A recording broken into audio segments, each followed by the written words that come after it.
I've just started a new painting, and it's of the greater Karoo area in the Northern Cape. It has a very rugged and sparse and dry topography with sporadic mountains dotting the scene everywhere, and the occasional camel thorn tree in this dry region. And you will see some farmhouses in the distance. It's really a beautiful area, and it's known for its open and very dramatic sunsets and escapes. So yes, I started in with just a basic line drawing using some Van Dyke brown and some liquid gel just to block in the basic shapes of where everything is going to be and the basic shape of the sky. And I'm doing a very dramatic sky here today using some cobalt, violet, a little bit of permanent magenta and some ultramarine blue. And then for the highlight, I'm going in with cadmium red and a touch of cadmium lemon. And I just start by blocking in the basic pink shapes in their darkest forms first. So we have a very somber looking painting to begin with. But this sets us up for the magic that is to follow, which is for the light to be carried on these darks. And you will see how nicely the light actually carries in this painting towards the end. Now I am using a little bit of cobalt blue together with ultramarine blue for those mountains.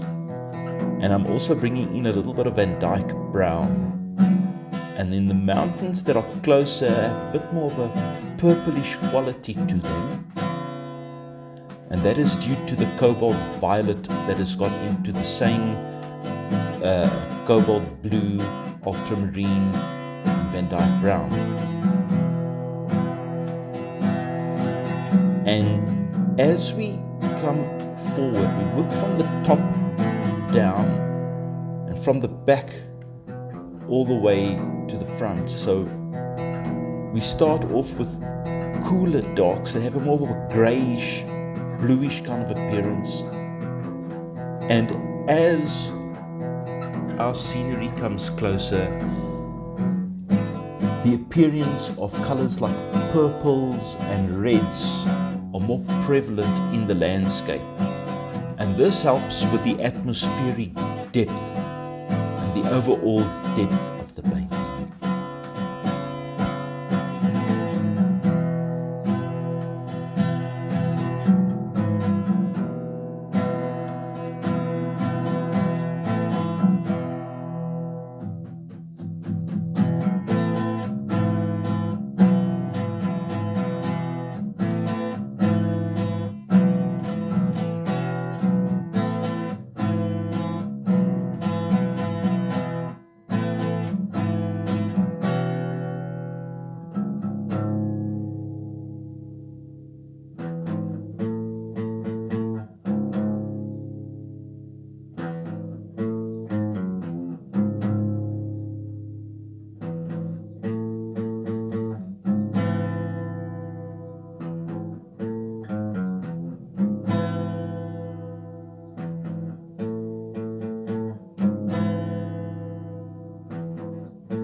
So to create those nice fiery sunset clouds, I feel it's better to work in a layered approach.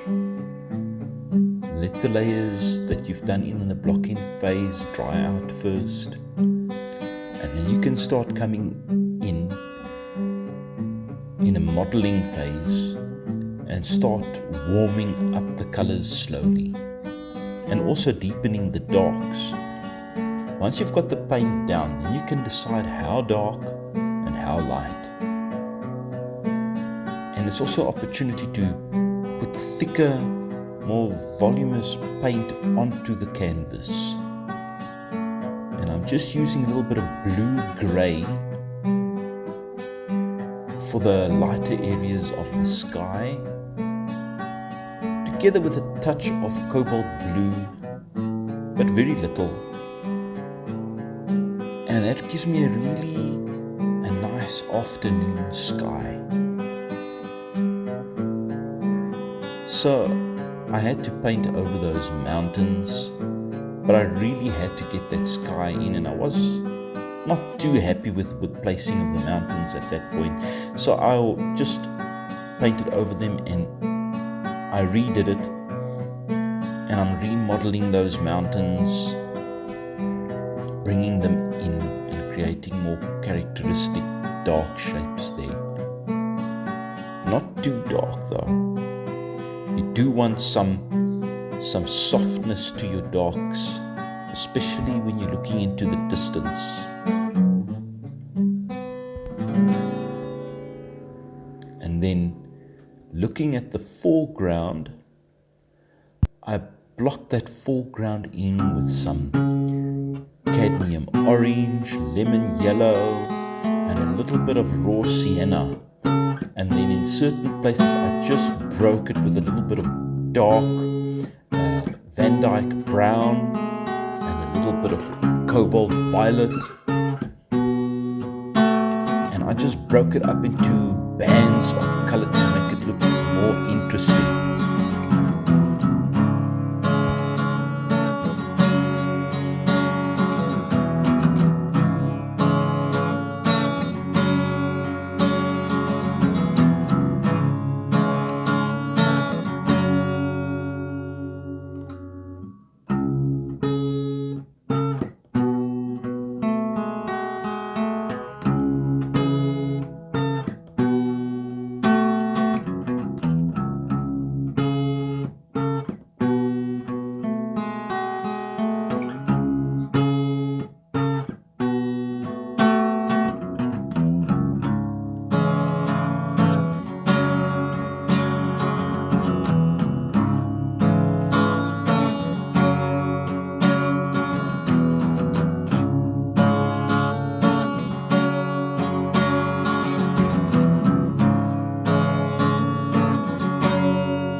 So here we can see some really advanced modeling to the sky, and I really wanted the sky to be the focus in this painting,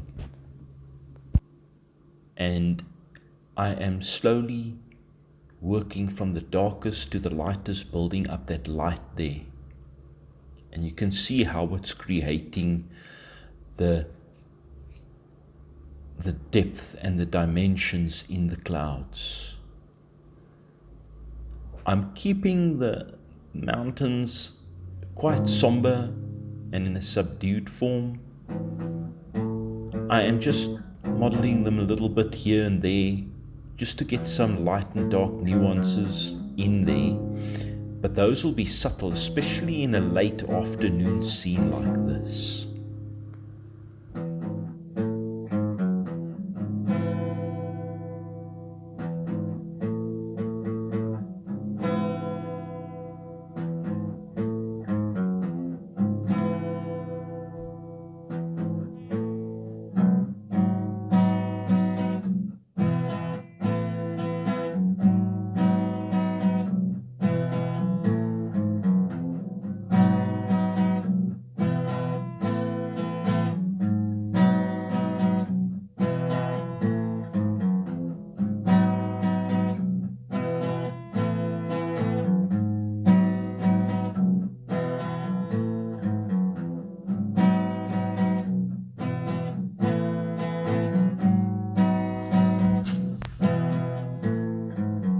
So I'm busy putting in the rugged shrubbery and little bushes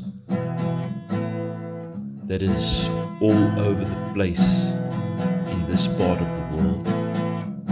It's a very dry part of the world, not too much rainfall, and you'll see there's occasionally a larger bush or tree that just stands out, contrasting the stark landscape. And I am using my hog bristle brushes, which I have taken and altered to give me different marks and different textures. And I usually keep a bunch of these close at hand just to help me to create the grasses and the shrubbery. And the colors are quite warm there. There's the occasional Terverte green with a little bit of blue, grey and sienna. But for the most part, the landscape has got this warm, ochre, orangey feel to it. You know, and I feel it's important to understand that it really comes together with the sky and helps to create that color harmony, that kind of mood translates into the actual foreground. And those few little bushes in there just help to indicate the depth that I want to bring about in this picture. Now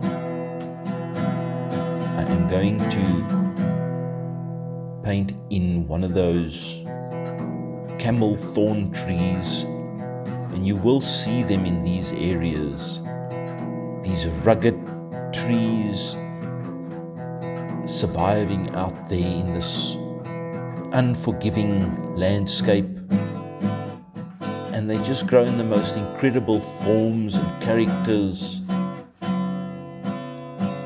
And yeah, so I would start there with some darks, using some Terverte green, because Terverte green is not overtly bright. It's once again quite a somber color, and for a green, it's quite workable. I mean, if I had to go and use a Viridian or a Prussian green or a permanent green, for example, it just would not fit in with the landscape. Where the Terverte green is more calmer, I can kind of work with it and manipulate it to other colors if you wish.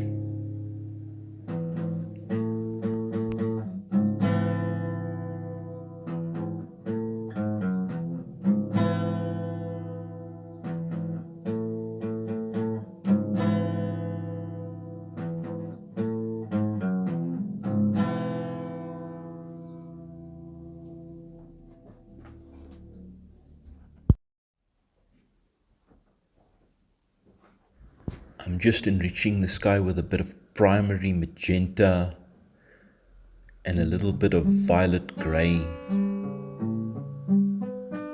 just working the variation of colors into that cloud formation and mass.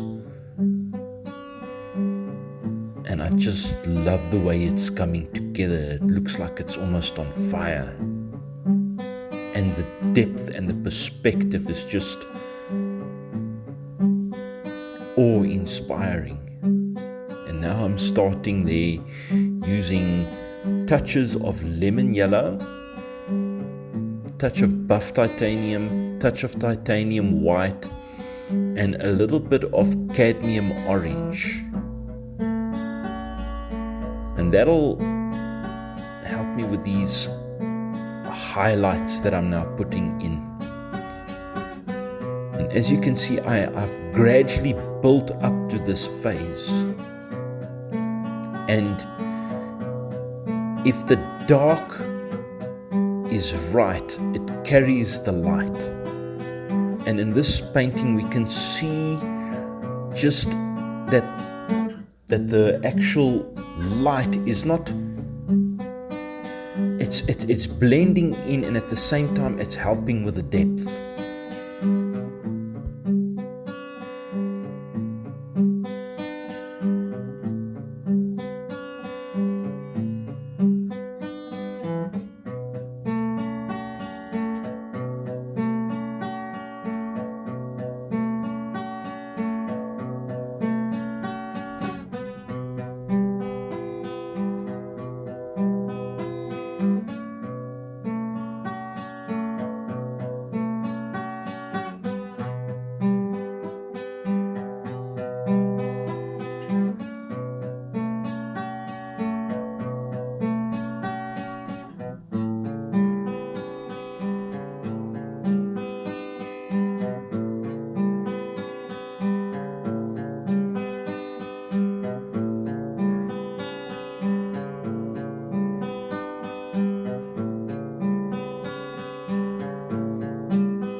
So we can see that the mountains in the middle ground has got some more contrast, and that I put in a little farmhouse with a water pump, just to give that area over there a little bit more interest. And I'm just modeling subtle highlights onto the tree. I'm not making them sharp. Due to the late afternoon condition of the sky, we've got very soft. You'll notice that the highlights actually start becoming softer on mountains and on trees.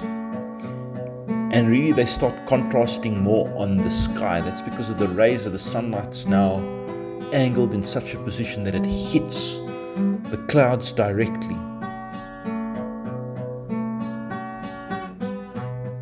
And I'm just filling in those last little bits of details. Not too much.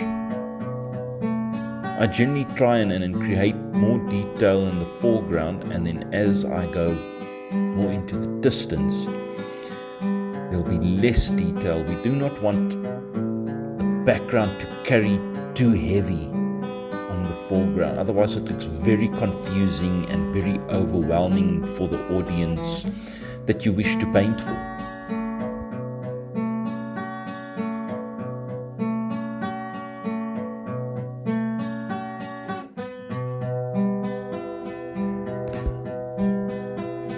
Lastly, I just want to say thank you for watching this video till the end.